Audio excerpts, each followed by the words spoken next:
30-second warning, and then we'll jump right in. 30-second warning.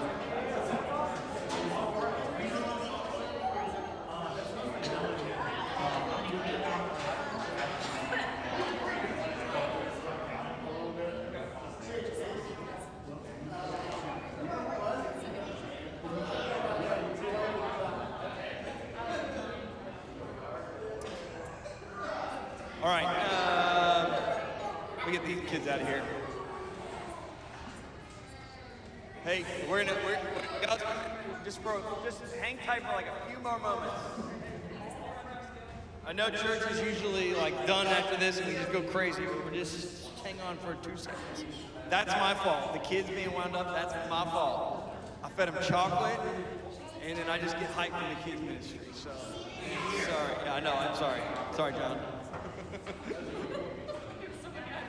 I mean, I like to get hyped. We were playing a game called Ninja Spaceman Cowboy. It was amazing. So for those of you that don't know, in our town hall meetings, what I do is I look back on where we've been, take a moment to look at where we are right now, and then also take a moment to look forward to where we're going.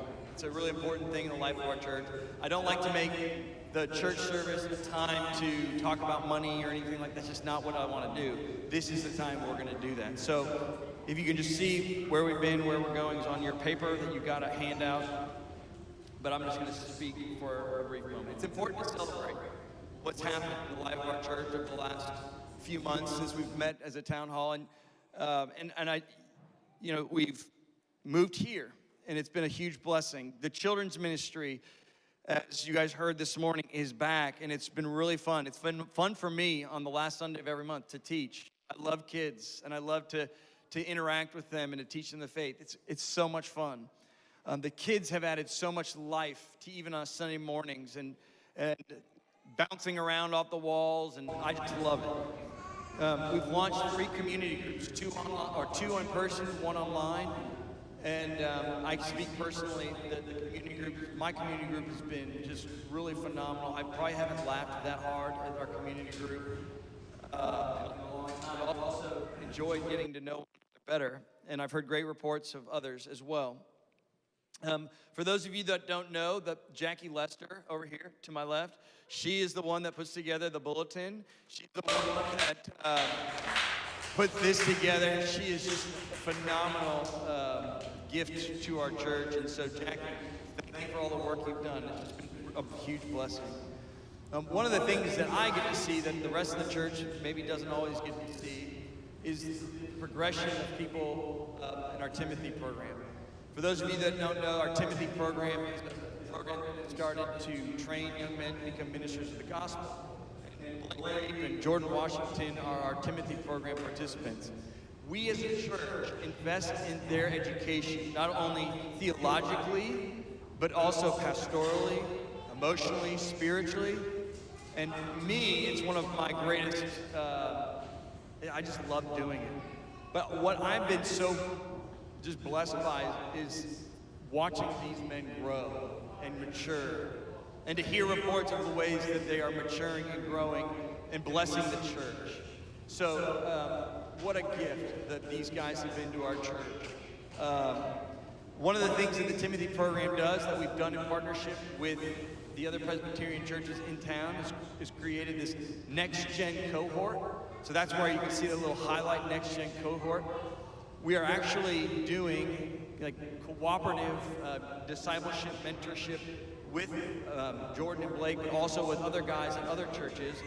And the pastor of the Covenant Presbyterian Church and myself, we do a lot of teaching on those sorts of things. And it's just creating this well-rounded, theological, experiential experience. So it is awesome. I know a lot of you know these guys and love these guys. But from my side of the spectrum of where I see them, I just am so blessed. And I'm seeing these men being formed into great ministers of the gospel. So keep it up, Jordan and Blake. You guys are doing awesome. Last thing I want to say is that we had our first membership class since the pandemic a few weeks ago. 9 different people went through it, and 9 different people are going to be new members. So thanks be to God for bringing them through. What a gift they've been. It's been a beautiful thing to see them back, because, man, 2020 was hard. All right, I'm going to speak real quickly on where we've been financially in 2020. You can see this. I'm not going to speak too much on this, but you can see that our expenses on the left was $186,000 last year, and our income was $158,000. Therefore, we ran a $28,000 deficit in 2020.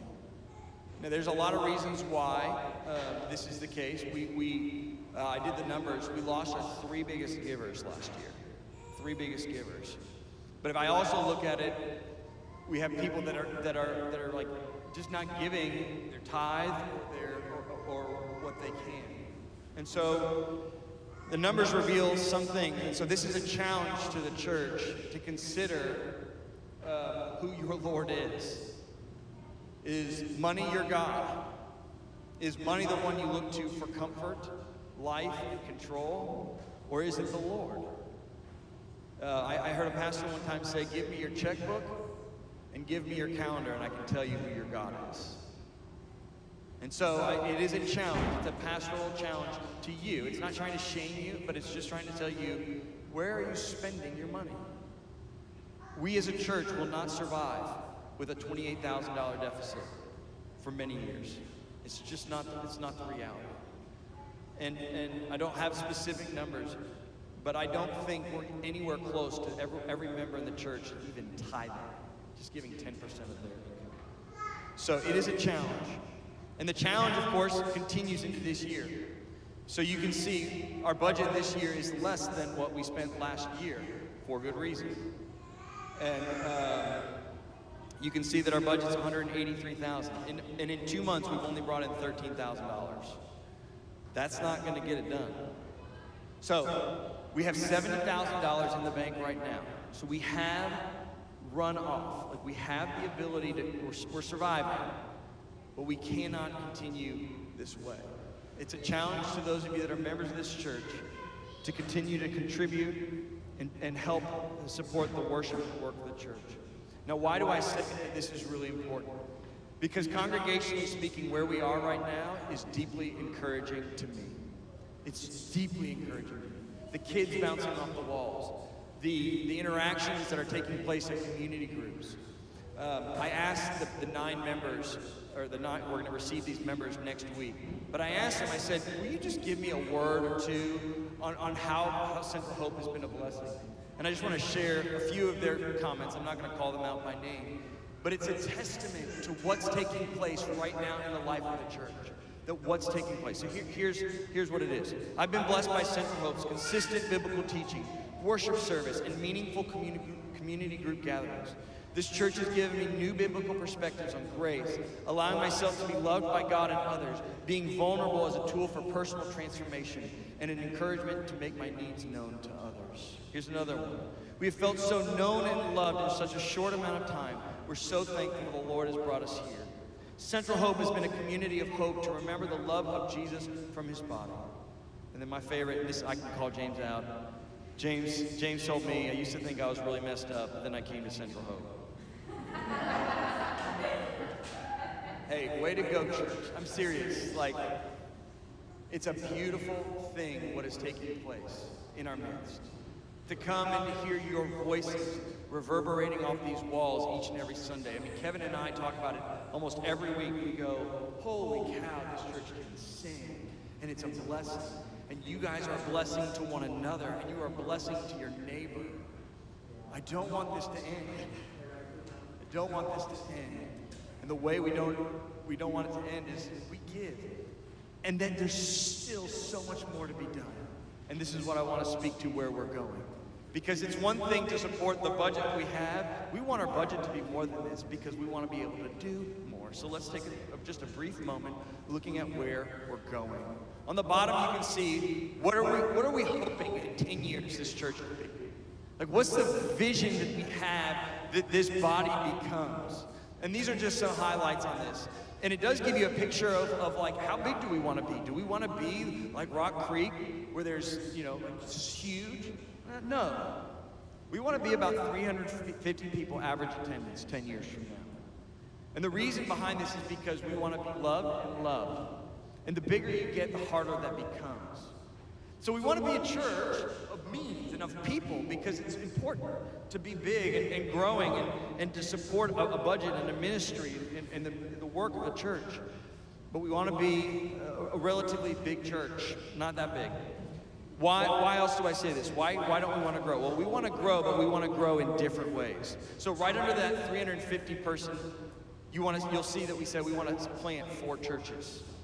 We want to plant 4 churches in 10 years. Now that is a bold statement that we want to see 4 churches started in 10 years. Now how in the world would we start 4 churches of a church about 350 people at that point? This is why we have Timothy's. This is why we have guys like Blake and Jordan to raise them up, to prepare them to start other churches in different parts of Central Arkansas. It's a way for us to continue to bless neighborhoods and communities. It's a way for us to be a blessing to our entire city. We want to see our city changed, but we realize we're a small part of changing that city. How else are we going to do that? Well, we need to add more Timothys. We want to see 10 Timothys come through here. And then the last thing I would say is, 10 years from now, I don't envision us having an actual church building, because with church building comes incredible cost and maintenance. I heard that St. Andrew's Church, over the winter, snow apocalypse, their sprinklers went on for 2 days in their church sanctuary.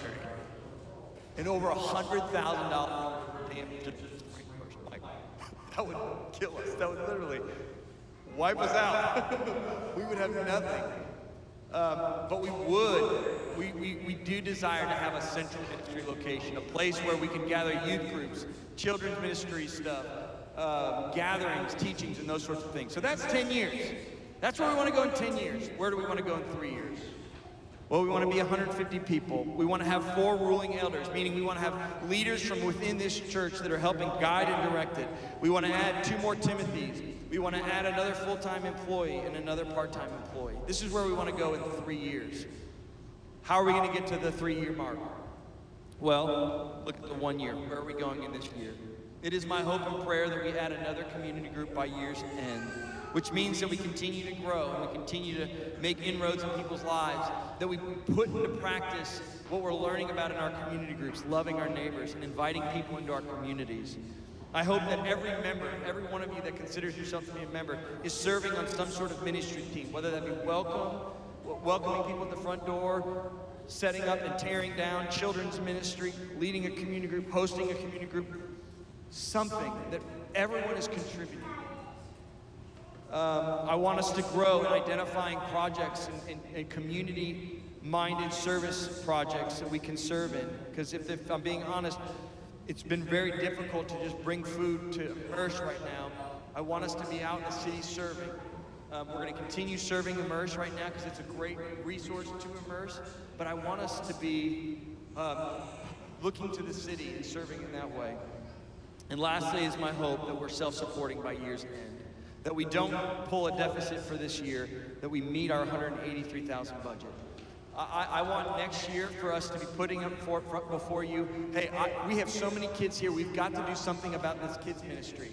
And just kind of like doing it as a group effort, it's not gonna cut it. I would love to be able to say, we're gonna hire someone who's gonna do children's ministry, do it well. And do it well to continue to serve them. I would love for us to be able to go to Kevin, someone, Kevin like this, and say, Kevin, we can pay a full-time salary so you don't have to work 3 jobs. I would love to be able to do that. I would love to do that. But it's not possible right now. So we got to start by 183,000, which is a goal that we can get.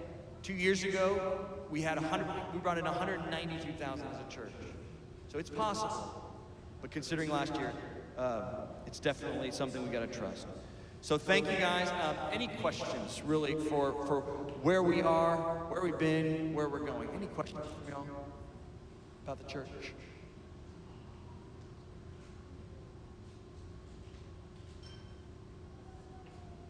All right. Thank you guys. Thanks for those. Yes, Kimberly. Oh yes, thank you. Thank you. Oh, thank you, Kimberly. I realize there's a lot of new faces in here, or relatively new faces. I know all of y'all, so I'm not worried about that. But one of the things that I send out weekly or bi-weekly, just depends on the week, is I send out just an update. It's a pastoral update, and I know a lot of you aren't getting that. So what I would love to do is, if you take this piece of paper and just write your name and email if you're not getting those emails, and then give it to Blake. Take the back of this sheet, okay, and give it to Blake.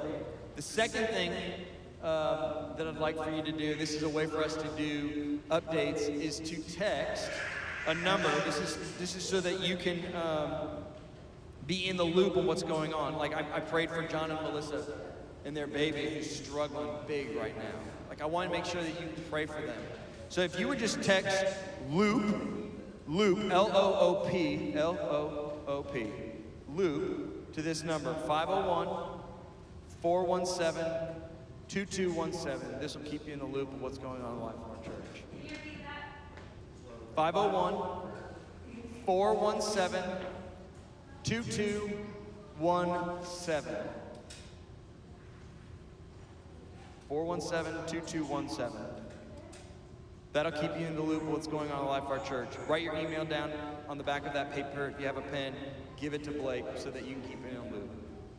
That's all.